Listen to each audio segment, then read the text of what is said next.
कि जो मजिस्ट्रेट लगता है या लगती है वो तो सारी एग्जाम दे के तैयारी करके आते हैं, और इनका कोई एग्जाम ही नहीं है, इनका खाली रिश्तेदार होना काफी है, ओवरनाइट बन जाते हैं जज। इतने इतने नलायक लोगों को बना दिया। मैं कभी, मेरा दिल करता है कि मैं नाम ही लूं, पर नाम लेने की जरूरत नहीं है। जरूरत नहीं है, क्या यानी फायदा। मैं मतलब, लेकिन मैसेज क्लियर होना चाहिए।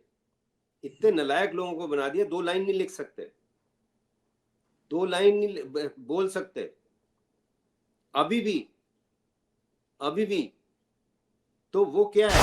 आज हमारे साथ चर्चा में जुड़ रहे हैं वकील अशोक अरोड़ा जी, जो कि सीनियर एडवोकेट हैं, सुप्रीम कोर्ट बार एसोसिएशन के 3 बार सेक्रेटरी रह चुके हैं, जिसको कि हम सीईओ बोलते हैं इंटरनेशनल लैंग्वेज के अंदर।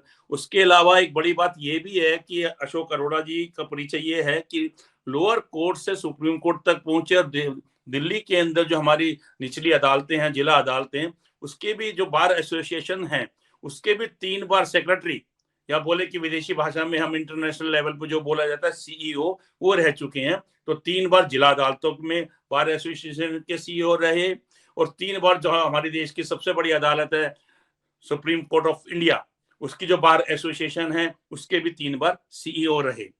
और आज हमारे से न्यूयॉर्क से जुड़े हुए हैं, इन्होंने हमारे लिए समय निकाला। अशोक जी नमस्कार। My pleasure.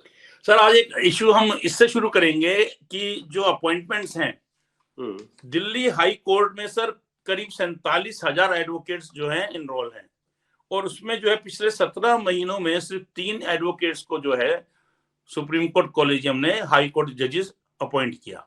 तो इसको लेकर जो Delhi high court bar association है उसमें काफी रोष था। तो एक अभी से एक समारोह हुआ था, वहां पे चीफ जस्टिस हमारे सूर्यकांत जी आए थे, तो उस पर उनके सामने उन्होंने अपना एतराज भी जताया था कि ये ठीक नहीं है कि बाकी राज्यों में तवज्जो दी जा रही है, और दिल्ली के अंदर तो 47,000 की संख्या काफी होती है, और उस 47,000 वकीलों की संख्या के बावजूद आपने सिर्फ जो है 3 एडवोकेट्स लिए। तो सर इस पे आपका क्या कहना है, क्योंकि आपको तो पता है कि किस प्रकार से नियुक्तियां होती हैं, कॉलेजियम क्या काम कर रहा है, कहाँ किसको तवज्जो दी जा रही है और कहाँ किसको तवज्जो नहीं दी जाती। बड़ा ही आपने महेश जी एक रेलिवेंट सवाल पूछा, और इससे मैं समझता हूँ सिर्फ कंज्यूमर ऑफ जस्टिस नहीं, वकीलों की भी, खासकर जो यंग लॉयर्स हैं, और वो lawyers those who are not born with golden spoon, जो एक मेरिट में वकील है, अच्छा वकील है, ऑनेस्ट वकील है, डेडिकेटेड वकील है, तो उसको चांस क्यों नहीं मिलता। ये सारा जो भाई भतीजावाद का चक्कर है उसका कारण यही है। होता यह है कि ये अपने रिश्तेदारों में ढूंढते हैं कौन कौन किसको बना सकते हैं, और कई बार रिश्तेदारों में कोई मिलता ही नहीं, तो वो फिर क्या, कहीं बाहर से लाते हैं, कुछ ना कुछ करते हैं। मेरे को ये लगता है कि अगर ये मेरिट पे बनाना शुरू करेंगे तो 47,000 में जरूर आपको अच्छे वकील मिल जाएंगे। जो सर्च का सिस्टम ही डिफेक्टिव है।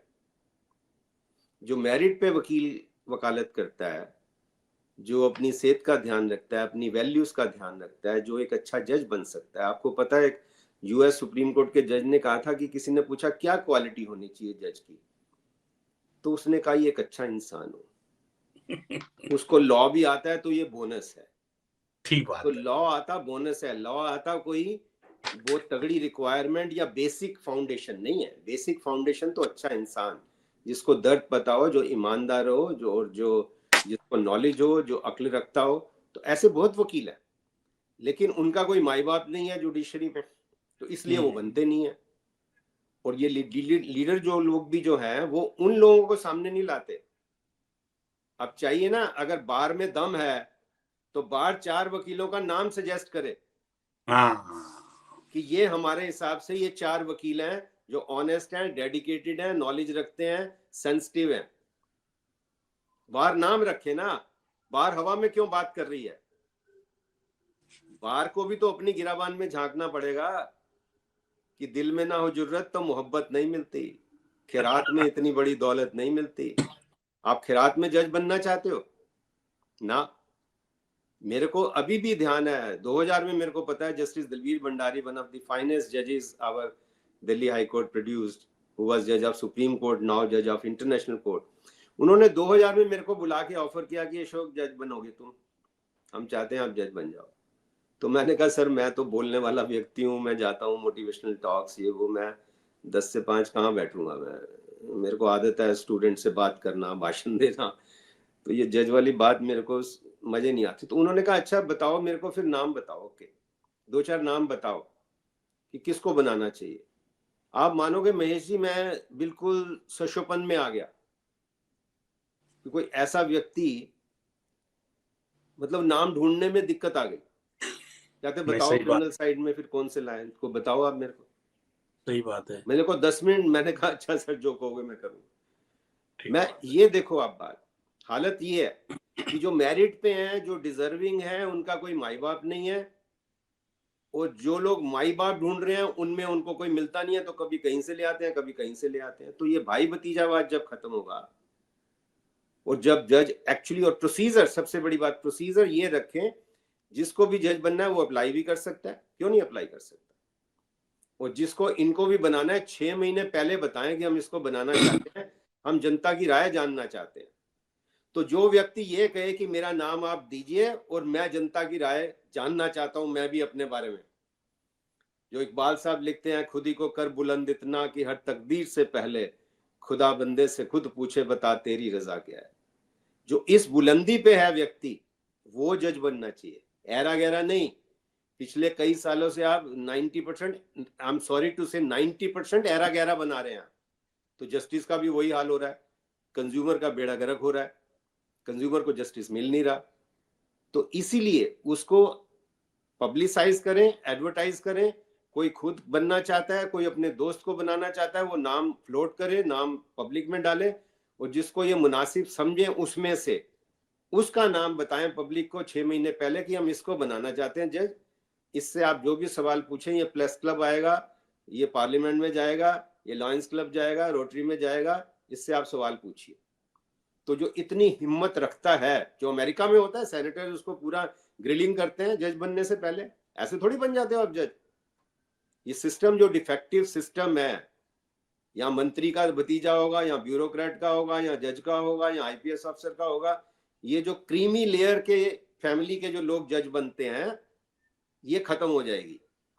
और अगर वाकई सीरियस हैं ये पार्लियामेंटेरियंस या बार या जजेस, अगर ये सीरियस हैं तो this is the only procedure.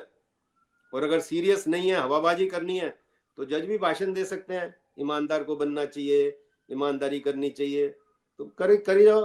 Practice what you preach नहीं मानते हो, जितना मर्जी भाषण दिए जाओ, असर तो होगा नहीं। आज कितने साल हो गए सोचो। तो ये I am thankful Mahesh ji, आपने बड़ा अच्छा प्रश्न पूछा। और इसका इलाज ये, अगर ये इलाज करना चाहें तो ये है, आई एम कन्विंस कि ये इलाज करना ही नहीं चाहते, ना सरकार करना चाहती है, ना जजेस करना चाहते हैं, ना ही बार सीरियस है। बार भी भाषण देती है, बार सीरियस नहीं है। बार सीरियस है तो ये बात क्यों नहीं कहती, हम ये नाम दे रहे हैं, इनसे आप पूछ लीजिए जो सवाल पूछने हैं। फिर अगर कोई ना बनाए तो आप कान पकड़ सकते हो जज के या प्राइम मिनिस्टर के, कि आपने इसको क्यों नहीं बनाया, ये जज बंदा बनने को तैयार है, हम कह रहे हैं, हम इसकी गारंटी ले रहे हैं। ऐसे व्यक्ति को बनाया ना जो बाहर खड़े होकर बोले कि मैं गारंटी लेता हूं इसकी। बाहर गारंटी लेती है कि ये ऑनेस्ट है, डेडिकेटेड है, कंसर्न्ड है, सेंसिटिव है, लॉ की नॉलेज रखता है, और निडर है, किसी का गुलाम नहीं बनेगा, वो पूजा नहीं कराएगा चीफ जस्टिस बुला के प्राइम मिनिस्टर को या प्रेसिडेंट को। ये है तरीका, ये तरीका है महेश जी। जब तक ये तरीका नहीं करेंगे तब तक फिर चलता रहेगा ऐसे ही, सुबह होती है शाम होती है, ऐसे ही चलता रहेगा।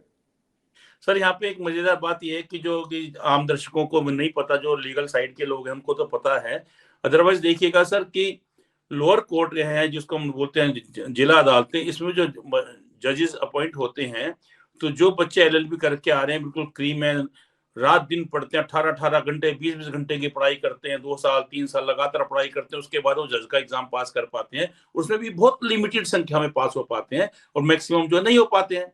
लेकिन जो है कि मेहनत तो बहुत लोग करते हैं, लेकिन कुछ कुछ अंकों से, कुछ कुछ परसेंटेज से काफी रह जाते हैं, और वो कुछ बहुत मिनिमम बनते हैं। तो वो तो सर पढ़ लिख के एग्जाम दे के जज बनते हैं निचली अदालत में। जो डिस्ट्रिक्ट जज लेवल पे रिटायर हो जाते हैं, उनमें से 1-2 लोग ही हाई कोर्ट पहुंच पाते हैं सर, और हाई कोर्ट में फिर वो रिटायर हो जाते हैं। ना वो हाई कोर्ट चीफ जस्टिस बनते हैं, ना सुप्रीम कोर्ट जज बनते हैं, ना सुप्रीम कोर्ट चीफ जस्टिस बनते हैं। लेकिन सर जो बड़े लोगों के हैं, कहीं ना कहीं उनका कनेक्शन है। जैसे कि अभी हम बोले कि हमारे जो चीफ जस्टिस अभी सुप्रीम कोर्ट से रिटायर हुए हैं, गवई साहब, तो उनके लिए सबने चलाया मीडिया के अंदर, दलित हैं, तो दलित वर्ड लिखने से ये दिखता है कि बेहद गरीब रहे होंगे, पढ़ाई भी जो है इन्होंने जो है खंबे के नीचे की रोशनी में पड़ी होगी, और घर में जो है खाने की भी बहुत दिक्कत होगी, इस तरह से पेश किया जाता है। लेकिन सच्चाई क्या है कि चाहे वो दलित है, लेकिन उनके पिताजी 3 राज्यों के गवर्नर रहे हैं, मुंह में चांदी की चम्मच, लॉ ग्रेजुएट हैं आप उन्हों के जैसे, तो उसके बाद सीधा आपको जज बनाया जाता है, ना कोई एग्जाम ना कोई रिटर्न कुछ।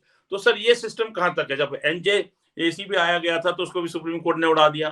तो सर क्या हाई कोर्ट के जजेस और सुप्रीम कोर्ट के जजेस, सर उनके लिए कोई क्राइटेरिया नहीं होना चाहिए, कोई एग्जाम का या कोई पढ़ाई का? महेश जी, आपने बहुत ही सुंदर बात करी कि जो मजिस्ट्रेट लगता है या लगती है वो तो सारी एग्जाम दे के तैयारी करके आते हैं, और इनका कोई एग्जाम ही नहीं है, इनका खाली रिश्तेदार होना काफी है, ओवरनाइट बन जाते हैं जज। इतने इतने नलायक लोगों को बना दिया। मैं कभी मेरा दिल करता है कि मैं नाम ही लूं, पर नाम लेने की जरूरत नहीं है, मैं मतलब, लेकिन मैसेज क्लियर होना चाहिए। इतने नलायक लोगों को बना दिया, 2 लाइन नहीं लिख सकते, 2 लाइन नहीं बोल सकते अभी भी। तो वो क्या है, मतलब मैंने तो ये कई बार कहा, माई सल्यूट टू डिस्ट्रिक्ट जुडिशरी। मैं कई बार इनको एक लेक्चर के लिए जाता था इंस्टीट्यूट ऑफ क्रिमिनोलॉजी, मैं उनको कहता था कि मैं सुप्रीम कोर्ट से आधा दिन पूरा लगा के आपके पास इसलिए आता हूँ, मैं सलाम करता हूँ आपको कि आप तो 50 केस रोज के डिसाइड करते हो, आप एग्जाम पास करके आए हो, आपकी प्रमोशन होती नहीं है। जिसने एक केस नहीं किया जो सुप्रीम कोर्ट में, ये मैंने अपनी आंखों से देखा, कानों से सुना कि जज ये कह रहा है वकील को, सरकारी वकील को, you know I never dealt with criminal, मैंने कभी क्रिमिनल केस नहीं किया है, तो आप मेरे को बताइए इसमें क्या करना चाहिए। तो वकील कहता है जी मैंने भी कभी नहीं किया, मेरे को भी टाइम चाहिए। तो सोचिए, जिसने मेहनत की, जिसने फंडामेंटल जजमेंट लिखी सेशन जज ने, जो 50 केस रोज के डिसाइड करता है, जो उस केस का मास्टर है, उसका फैसला कौन बदलेगा? जो कह रहा है मैंने कभी क्रिमिनल केस नहीं किया। जज भी कह रहा है, सरकारी वकील भी कह रहा है। आप देखिए, प्राइवेट वकील नहीं, प्राइवेट वकील तो लॉ, क्रिमिनल लॉ में या किसी में भी उसी को करता है जिसको आता है, नेचुरल, सही बात है। तो आप देखिए ना कैसे बेड़ा गर्क कर। मैंने ये कई बार कहा है, इसमें कोई डिसरिस्पेक्ट नहीं है, इसमें तो शान है जुडिशियल सबऑर्डिनेट जुडिशरी की, कि ऐसे कई जजेस को मैं जानता हूं, मैं उनका नाम नहीं लेना चाहता, उसके पीछे पड़ जाएंगे ये।